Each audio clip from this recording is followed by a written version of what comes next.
It's time for a second Logia, and this time it is the Sand fruit, owned by the gold standard of One Piece villains, Crocodile. First off, I want to say, what about this fruit is appetizing? Like, I've had cactus as a food, and it's not bad. So I really hope they cut this thing up first, because you don't want to bite into the cactus. You want to, pound it up, mush it, make it into sauce and stuff, or drink the liquid out of it.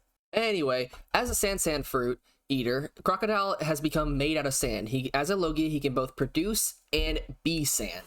And considering he took over an entire desert country, that makes him nigh unstoppable. He's got all the normal powers of a Logia user. He usually likes to create weapons out of his sand or just blast it at people with high pressure, and if you've been hit by high pressure sand, it can tear you to shreds. But there is one other thing he can do with his sand that doesn't actually fit in other Logia powers. It's kind of like an extra thing he's got. He can dehydrate things with the sand, so this man's gonna make some great jerky. He can also make little tornadoes of sand, or even big tornadoes of sand, just, sandstorms, to tear you to shreds, so that's also terrifying. Aside from the usual weaknesses of water and hockey, Crocodile has an extra weakness on top of his sand, which is still water, but it acts in a different way than what water normally affects a Devil Fruit user with.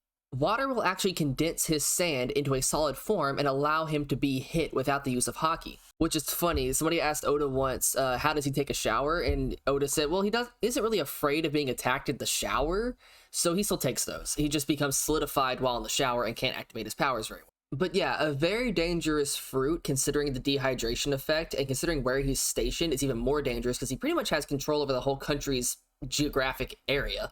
Like, just physically, the sand there is his to command.